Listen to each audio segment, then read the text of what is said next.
Olá, pessoas! Está começando mais um episódio do Plin Talks e o nosso convidado de hoje é o Wagner Faustino Fernandes.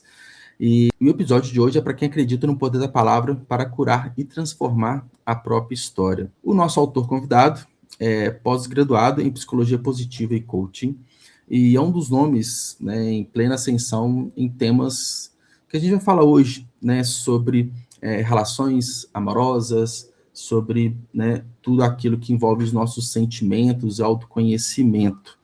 E é um autor que já marcou presença nas Bienais de São Paulo, do Rio de Janeiro, integrou algumas antologias que foram prestigiadas e também, né, participou da Flip em Paraty, que é um dos mais tradicionais eventos literários que nós temos aqui no Brasil. É o autor de 4 obras, mas hoje falaremos especificamente de uma obra, da obra específica, né, Devaneios dos Amores Obcecados, que é um livro que explora as profundezas das emoções que nos consomem. Wagner, seja muito bem-vindo. Tudo bem com você? Tudo bem, Juliano? Meu bom dia, boa tarde, boa noite para o pessoal telespectador do Plin Talks. É um prazer aí estar aí pela primeira vez aí no Plin Talks, e que eu espero que seja a primeira de muitas. E vamos falar aí sobre o livro, né? Devaneios dos Amores Obcecados, um romance autobiográfico que transforma memórias em literatura. Muito legal. E é justamente esse ponto de ser autobiográfico que eu queria começar a conversar aqui com você, que, né, por tudo que eu li aqui da sinopse, né, até que eu falei brevemente aqui na introdução, e você acabou de falar também, é um livro de memórias, né, de memórias afetivas, amorosas, e em um determinado momento você decidiu colocar isso nas páginas do livro. Conta pra gente como que foi esse processo, tá? Você já colocava de repente num diário, né, relatava isso ao longo da sua vida, esses relacionamentos, é de um relacionamento específico? Como que surgiu, né, as ideias, as experiências, até chegar na escrita e no ponto final do livro publicado? Então, eu tenho algumas formas de escrever livro, né? A primeira, que não foi usado neste livro em específico, mas em outros, em que eu pego, assim, poemas, letras de músicas, reflexões que eu tenho, em cima daquilo eu desenvolvo os capítulos.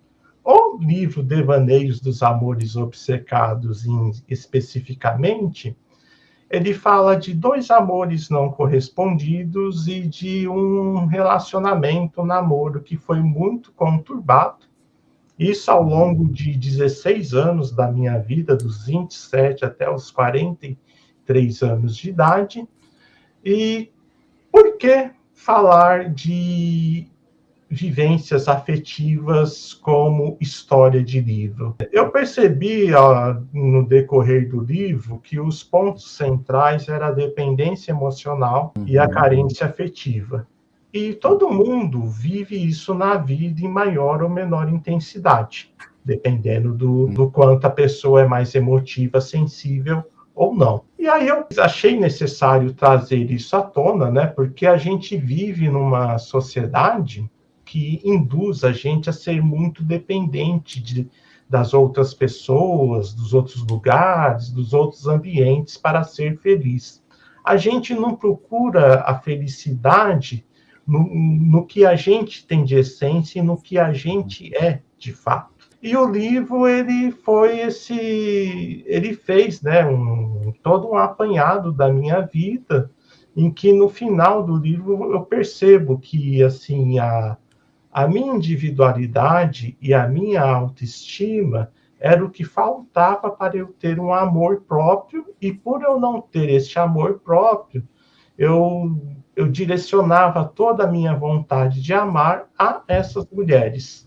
Mas eu mesmo, de fato, eu acabava me deixando muito de lado, muita deriva. E eu pensei comigo, não, as pessoas, elas têm que ter essa percepção, essa consciência de que a gente tem que ter um amor próprio, de que a gente tem que ter nossa individualidade, nossa autoestima, para a gente viver saudavelmente conosco mesmo e com as demais pessoas. Então, sim, este foi o intuito da escrita do livro em si. Uhum. E no momento assim que você estava na ideia de ter um livro publicado, né? Já estava organizando as ideias, estava no processo ali de escrita. Foi mais, qual que era só para deixar um pouco mais claro, o objetivo era mais para você ou porque você achava que as outras pessoas que, né, já passaram, igual você falou, por problemas de amores, desilusões e tudo mais, precisariam ler o livro, era mais para algo, não falo realização, mas algo, às vezes um momento de sufoco ali, que você está falando, eu preciso publicar esse livro para mim mesmo e depois para outros leitores, ou era já inicialmente o objetivo para atingir outras pessoas que vão ter uma simpatia, uma empatia com o tema abordado?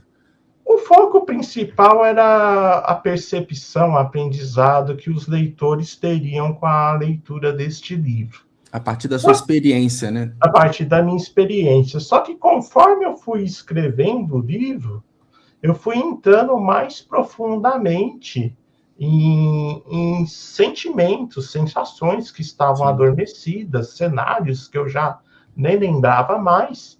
Então, assim, ao mesmo tempo que eu estava escrevendo para levar um direcionamento, um discernimento para as pessoas, eu posso dizer que eu, ao terminar de escrever o livro, foi meio que o término da minha autocura. Ah, interessante isso. Então, teve esse simbolismo, né, após a publicação do livro.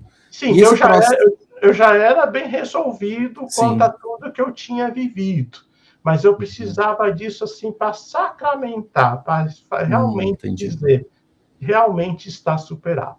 Entendi. Isso é um ponto importante, porque o final da publicação de um livro causa muitos sentimentos na gente, né? Até porque escrever, preparar e publicar um livro não é do dia para a noite, são meses, anos, né? Então, de formas diferentes, até de temáticas diferentes, dependendo do autor, sempre tem um sentimento, né, de conquista, de realização, de alívio, né? Isso varia bastante.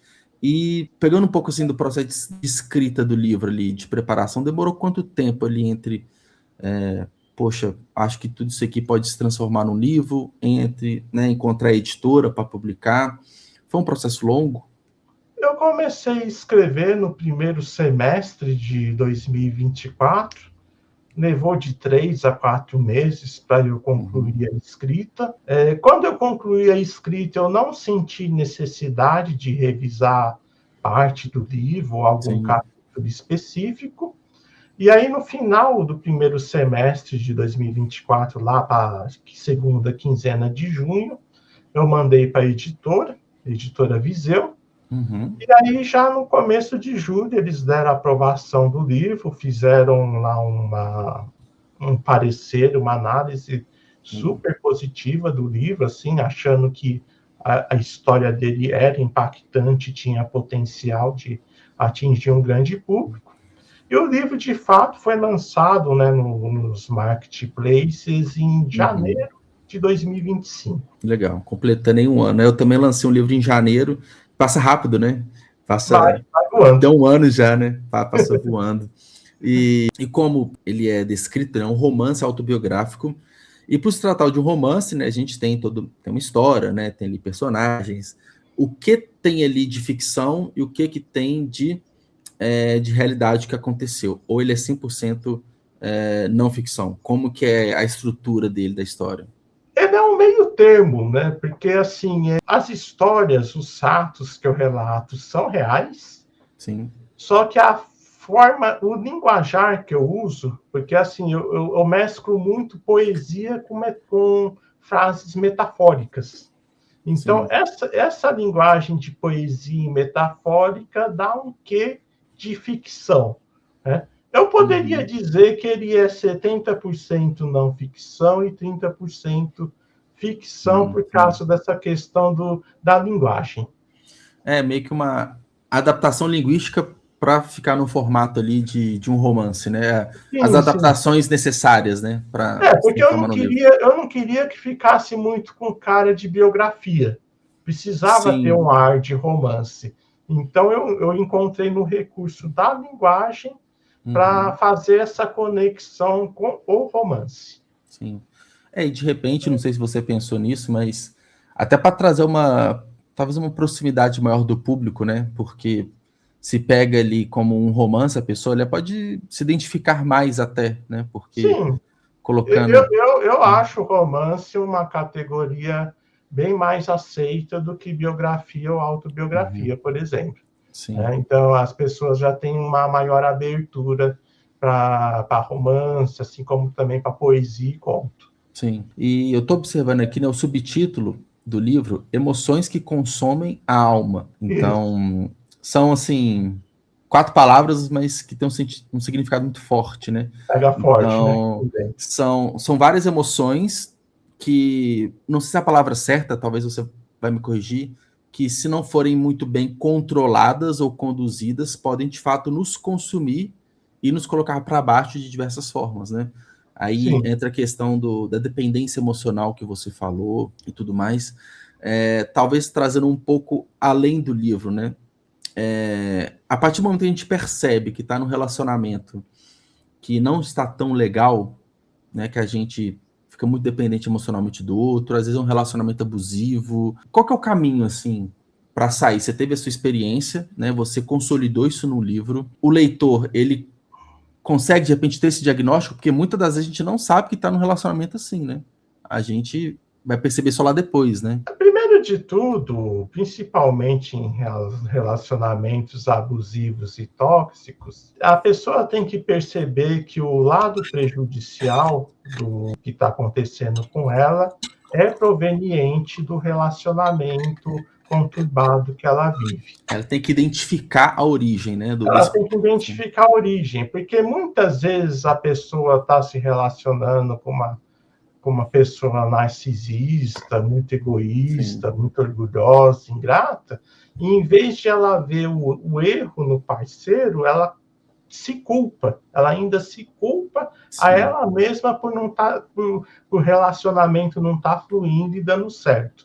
Então, primeiro precisa desse ponto de discernimento. Não, realmente é o relacionamento que está me fazendo sofrer, que está prejudicando minha vida, que está me causando aí uma série de dificuldades e transtornos. E, a partir disso, eu consegui através da escrita. Tem pessoas que vai conseguir mais com uma sessão com psicólogo ou terapeuta, mas a partir disso você buscar o seu eixo, buscar o seu amor próprio, a sua individualidade, a sua autoestima, porque, assim, a gente veio para este mundo para a gente crescer e evoluir. Sempre o foco da nossa existência é nós mesmos. E num relacionamento abusivo, tóxico, uma pessoa passa a viver pela satisfação, prazer e felicidade da outra pessoa e ela mesma se anula, entendeu? E isso, assim, pode acontecer tanto em relacionamentos, assim, realmente, assim,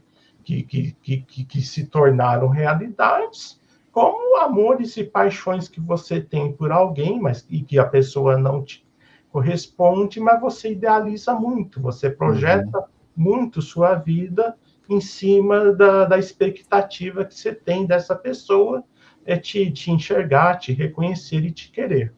Sim. Esse é um ponto bem interessante. Eu falo isso porque eu passei por um relacionamento bastante abusivo de uns anos atrás, há uns anos atrás, mas não foi relação afetiva, amorosa, foi em uma sociedade de uma empresa que eu tinha, em que eu estava extremamente dependente do meu ex-sócio no seguinte sentido: eu não me sentia capaz e eu não entendi o meu potencial produtivo, o meu potencial como profissional, porque era muito tamponado frente à figura do outro, né? Então, era aquele pensamento: pô, se a empresa acabar, eu vou acabar junto, né? Se a empresa der errado, eu não sou ninguém. É mais ou menos parecido assim: se eu terminar o relacionamento com aquela pessoa, eu nunca mais vou arrumar ninguém, né? Aquele sentimento que a gente tem. Então a gente fica muito preso àquela pessoa e geralmente, ou boa parte das vezes, a outra pessoa, ela também te manipula para te manter preso a essa situação. Sim. Isso eu senti muito na pele. E aí, primeiro foi esse diagnóstico de eu entender que, cara, isso não tá legal, né? Eu tô me negando como um profissional, eu não sou assim. Aí a gente começa a desvincular. E esse desvincular, tentar sair disso também é muito difícil e muitas vezes doloroso, porque às vezes está numa situação confortável, mesmo sabendo que é ruim. E assim, como que foi assim para você, e se isso é retratado de alguma forma no livro, essa saída, né? Esse momento do despertar, da desconexão, que é difícil essa jornada, mas também acho que a tranquilidade pós-superação, que é aí que a gente enxerga de forma cristalina. Nossa, como que eu vivi tanto tempo com isso, né? Depois vem Como eu esse sentimento, suportei, né? né? Exato. Então, o primeiro amor que é relatado no livro é um convívio de meses e que depois vira 10 anos de sofrimento puro. No meio desses 10 anos, eu tive um namoro de 2 anos com uma outra mulher. E só que o que estava mal resolvido do amor anterior era tão forte que por essa namorada eu não conseguia desenvolver um amor. Eu tinha um Você não fica afeto. 100%, você não foca 100% naquele relacionamento que às vezes você vai lembrar da outra pessoa, vai fazer comparações, né? Então, eu tinha um afeto, uma cumplicidade, um respeito, uma Sim. confiança, mas estava muito aquém de chamar aquilo de amor.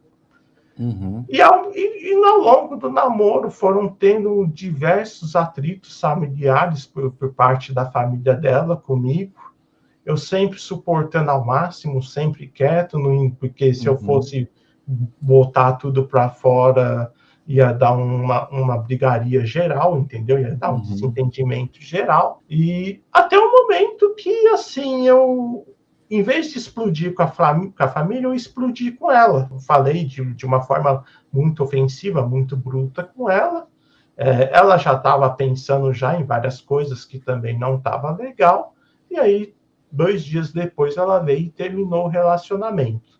Quando Uhum. teve esse término de relacionamento, eu senti alívio. Não alívio de me livrar da namorada em si, mas alívio de nunca mais ter nenhum tipo de contato com os familiares dela. E aí eu vivi um processo de reclusão emocional por anos, que eu me isolei por completo, assim, de não querer ter vida afetiva com ninguém, Uhum. de ter uma certa distância dos amigos, e de certa forma eu precisava disso. Eu precisava Uhum. dessa solidão comigo mesmo, para eu Sim. processar tudo o que tinha acontecido, entender o que foi válido, entender o que eu tinha que esquecer, entender o que eu tinha que perdoar, para aí sim partir a novamente acreditar que eu ia amar alguém. E aí Uhum. surgiu o segundo amor, anos depois do término do namoro.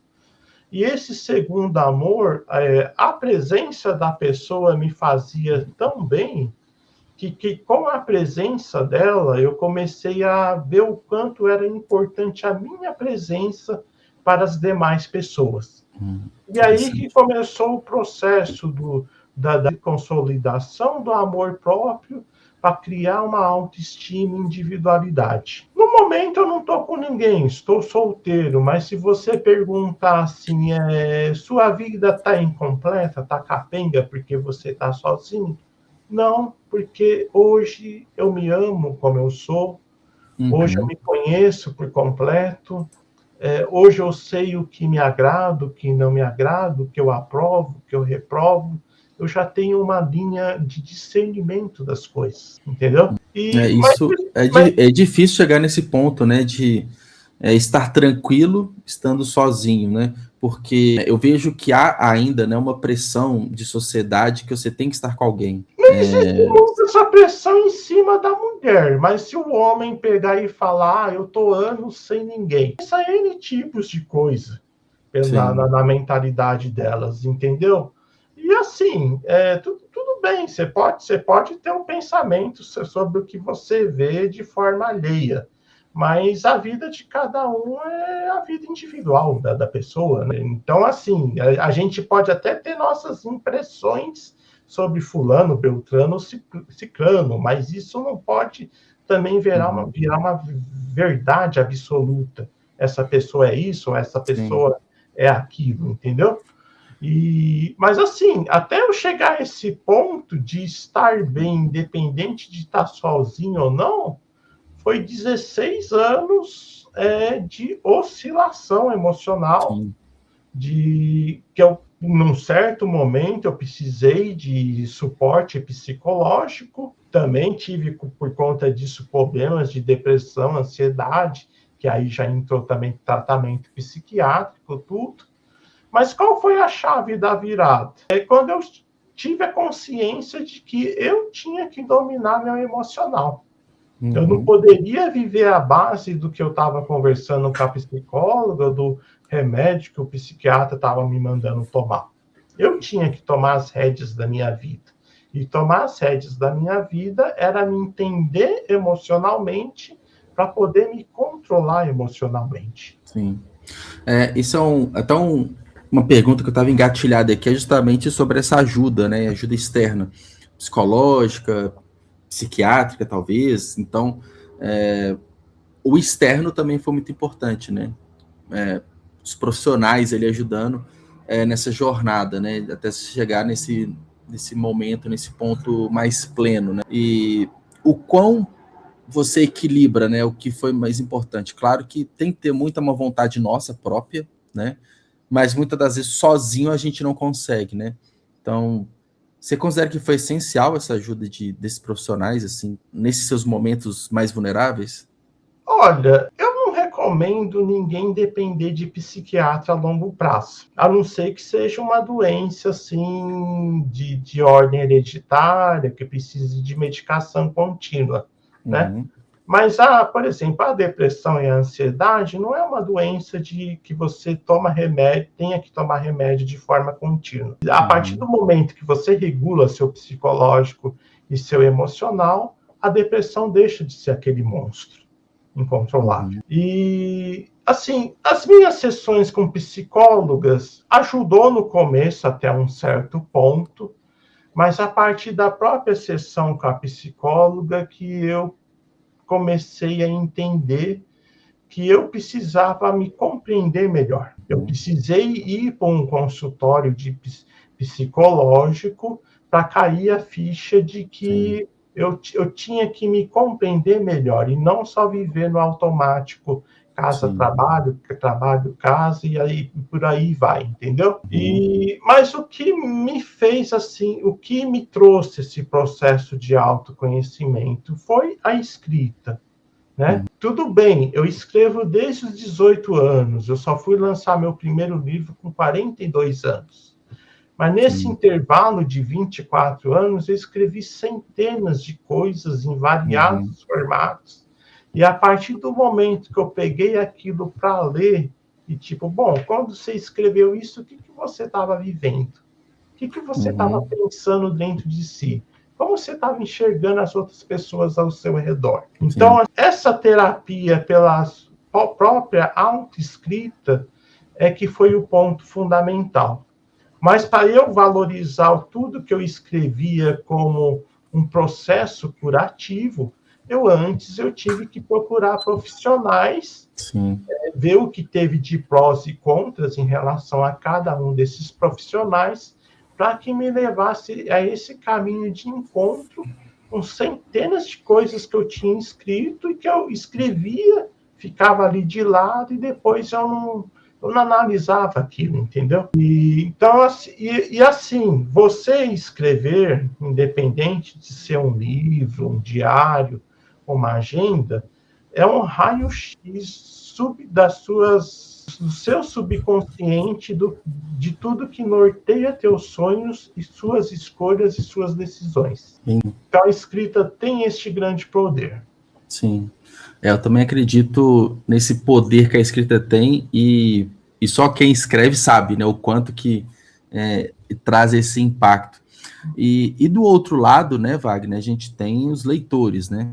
Então, a gente sabe desse potencial transformador que a escrita tem e a gente espera que, de certa forma, a leitura também tenha, né, esse impacto, né, para quem vai pegar o livro, vai apostar no livro do Wagner, vai ler. Como que você acredita, né, que quem vai ler o seu livro pode ser um ponto importante, um ponto positivo para as pessoas que estão nesse processo ali de entendimento, de autoconhecimento, às vezes passando por algum problema ali de relacionamento? Tem algo que você já coletou de depoimento, assim, de pessoas que gostaram da leitura, que te deram feedback nesse sentido? Então, se tiver essa avaliação que eu tenho na Amazon, né, mostra muito, assim, que a pessoa, em poucas palavras, de forma bem compacta, ela coloca qual foi, assim, a percepção, a mudança central que ela teve após a leitura do livro, né? E, assim, duas coisas que o livro ensina. Primeiro, para você viver saudavelmente com outras pessoas, seja de forma afetiva, familiar ou social, você tem que ter bem definido o tipo de amor que você tem por você mesmo, entendeu? Sim. E a partir do momento que você entende como você se ama, como você se conhece perante a si mesmo e perante ao mundo, você consegue assim discernir melhor o que a pessoa está te entregando de bom, o que a pessoa está te entregando de ruim, o que a pessoa está te entregando de inadequado. Então, você passa a ter uma filtragem do que absorver das outras pessoas e Sim. do que deixar de lado, entendeu? Segundo ponto, tem uma passagem muito forte do livro que diz assim: você é o seu maior apoio. No entanto, se você perder o seu eixo, poderá virar a sua própria ruína. Então, Interessante. assim, uma pessoa sem equilíbrio, que ela não tem equilíbrio mental, ela não tem equilíbrio emocional, ela não tem equilíbrio psicológico, ela é uma pessoa tão incontrolável e que traz tanto perigo a si mesmo e ao mundo, quanto uma pessoa que tem uma adicção química, por exemplo, entendeu? É do equilíbrio que vem a paz e é da paz que vem o prazer e a felicidade de estar vivo e de estar construindo uma história neste mundo. Sim, é bem interessante esses pontos, Wagner. E me veio aqui à mente que a gente vive num mundo hoje de constante transformação tecnológica, né? A forma de relacionamento tem mudado. Eu sou de uma geração, né, que pegou a transição do online, do offline, o online, para o online, mas teve um momento que era assim, a gente ficava desconectado durante a semana e conectava aos finais de semana, que era mais barato, né? Internet de escada. E até o momento hoje que é 100% conectado, né?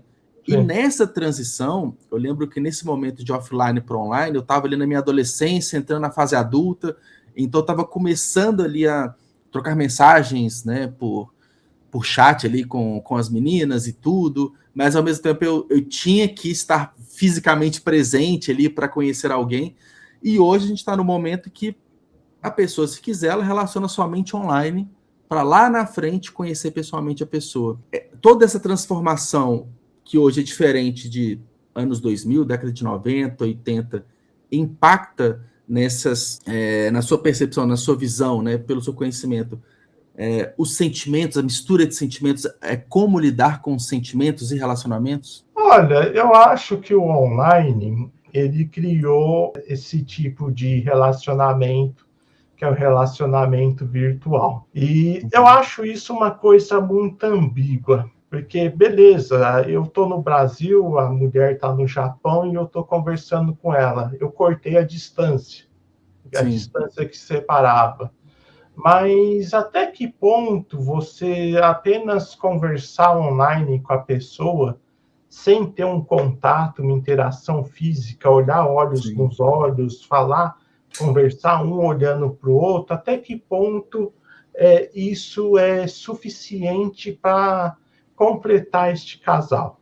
Então, eu acho essa questão do online, da época que a gente tinha internet de escada, que era das 2 horas do sábado às 6 horas da manhã da segunda-feira a voltar, a gente vivia de forma mais saudável, porque depois você tinha das 7 da manhã da segunda-feira até a 1 da tarde do sábado, você estava vivendo sua vida real. Eu não vou falar nominalmente as redes sociais, mas eu vejo essas redes sociais, tantas que é focada mais em escrever, quanto as que é mais focada em vídeo.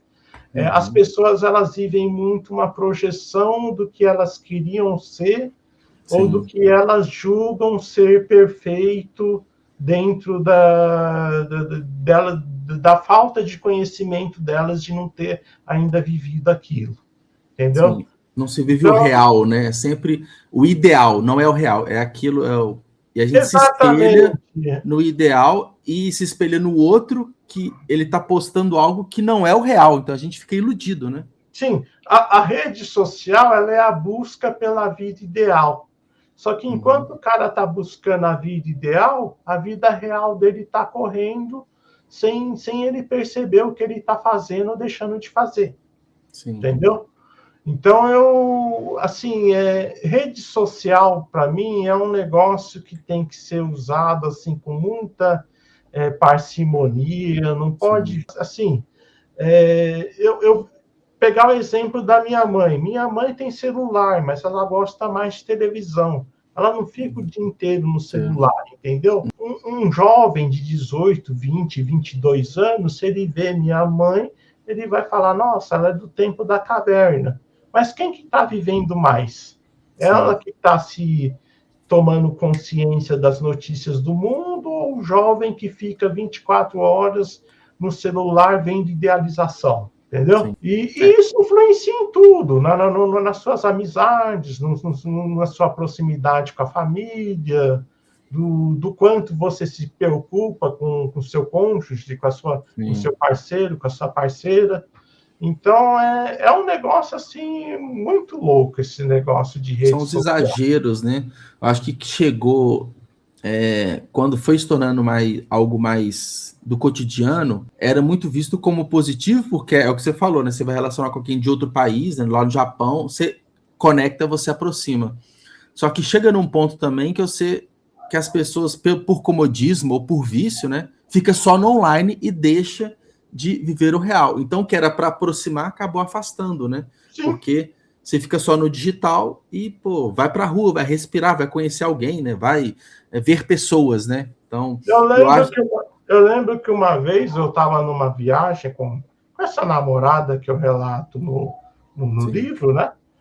E a gente estava sentado do lado de uma família, né? Momento de café da manhã, o filho no celular, a esposa tomando café e o marido com o jornal aberto, assim. E aí eu fiquei assim... E todos em silêncio, né? Eles estão no momento de café da manhã, que é para um ver como começou o dia do outro e como cada um está em sua cadeira. E a rede social tem esse poder também, de uma coisa que está na tua cara ali, escancarado, e você não está enxergando ali o significado, o sentido, o propósito daquilo, porque você está ali na tela do celular. Acaba que a gente foca, né, a visão aqui para o celular e esquece de todo o resto, né? O problema é fazer isso o dia inteiro, né?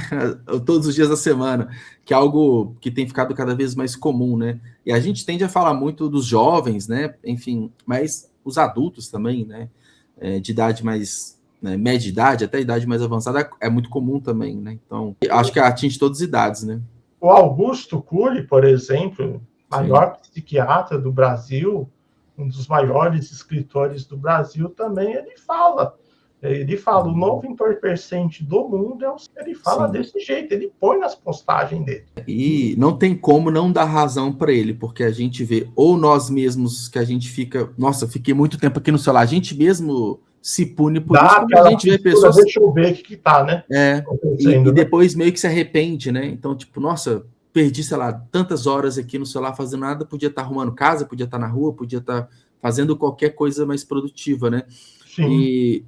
E se não é conosco, a gente percebe isso em outras pessoas também. Então, é algo que já está muito inserido e naturalmente, né, acho que retoma o ponto da nossa conversa, isso atrapalha demais, tanto... Mas atrapalha, ajuda, né? Bem mais. Nos relacionamentos, quanto em nós mesmos, né? Porque em vez da gente buscar, eu imagino, resolver alguns problemas, a gente falou muito aqui de sentimentos, né, de relações, em vez de tentar resolver isso, a gente vai para um caminho mais fácil, mas que não vai resolver, vai se enfurnar no celular e esperar passar, esperar as coisas acontecerem, né?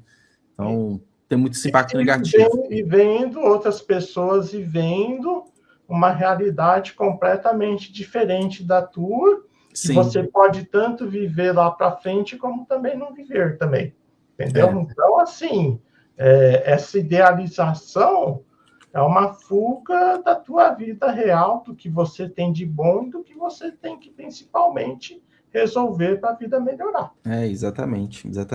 E Wagner, para a gente encerrando aqui, eu queria que você falasse para a gente, né, se existe, né, se tem, de fato, algum conselho para alguém que está passando por uma situação ali de um amor não correspondido, um relacionamento obsessivo ali, que está passando de um momento difícil, né? Enfim, ou seja, pessoas que não são mais, né, não estão mais como protagonistas ali da sua própria história, que estão ali como alguém que deva estar bem consigo mesmo. Tem algum tipo, né, de conselho, algum ponto de partida ali que você poderia falar para a gente?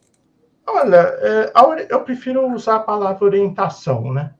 A orientação que eu dou é que, assim, a partir do momento que, para você ser feliz, você ser equilibrado, você não consegue extrair isso de você mesmo, você está extraindo isso de uma outra pessoa, de um outro grupo que te acompanha, alguma coisa não está normal, alguma coisa está errado. Vai ter a pessoa que vai procurar psicólogo, vai ter a pessoa que vai procurar o terapeuta, vai ter a pessoa que vai começar a escrever desenfreadamente, como foi o meu caso, e vai ter a pessoa que, em vez de falar com o pai, com a mãe, vai falar com aquele amigo de infância que se sente mais à vontade com ele. E não importa o caminho que você escolher, mas desde que essa pessoa perceba que não, eu tenho que ser feliz, equilibrado, estar em paz, pelo que eu sou, pelo que eu já fiz na vida, pelo que eu posso ainda fazer na vida. As pessoas, afetivamente, elas não têm que estar ali para completar algo que falta na gente.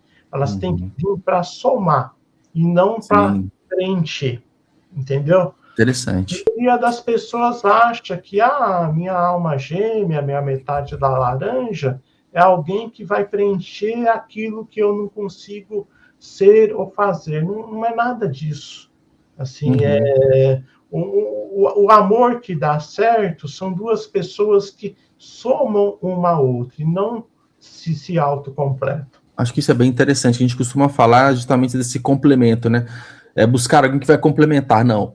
Você tem que estar por si só completo. Você vai ter alguém para somar, né?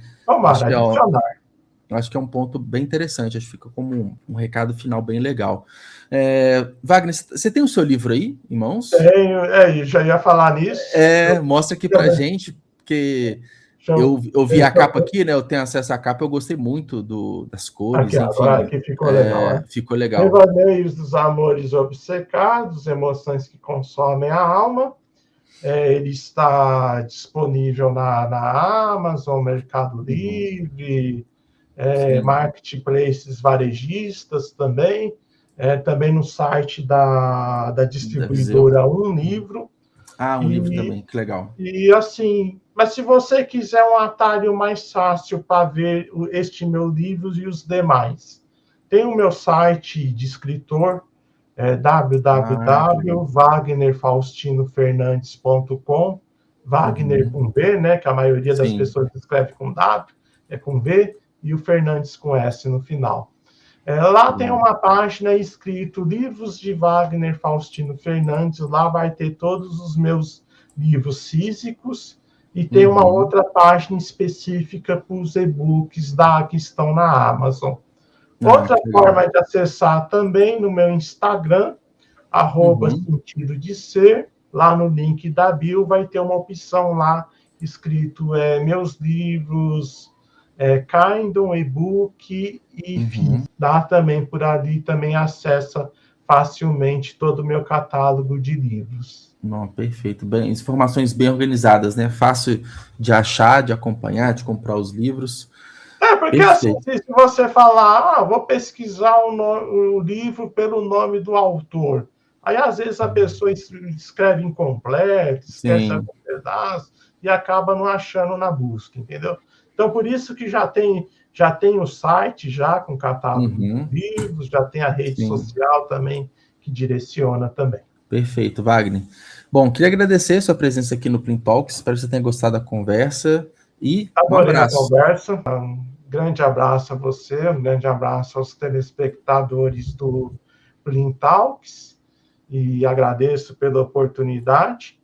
E espero que você, leitor aí, leitora, telespectador, telespectadora que está assistindo, prestigie a literatura nacional. A literatura nacional ela é tão boa, ou talvez até melhor que a estrangeira. Deu valor para os autores nacionais e, independente desse autor estar por editor, estar independente, ajude o autor nacional a levar a sua mensagem a maior número de pessoas. Exato, eu costumo falar que a literatura nacional é só vantagem, né? Porque a gente tem ótimas histórias, a gente valoriza o nosso mercado, os nossos autores, e ainda tem uma grande vantagem que, após a leitura do livro, você pode discutir sobre ele com o próprio autor, né? Buscando... Você fala o idioma dele, né? Então, você vai lá, já manda uma mensagem direto, né? Exato. Só vantagens, né? Então, é isso, Wagner. Muito obrigado. Um grande abraço, viu? Até mais. Muito obrigado. Até mais. Tchau, tchau.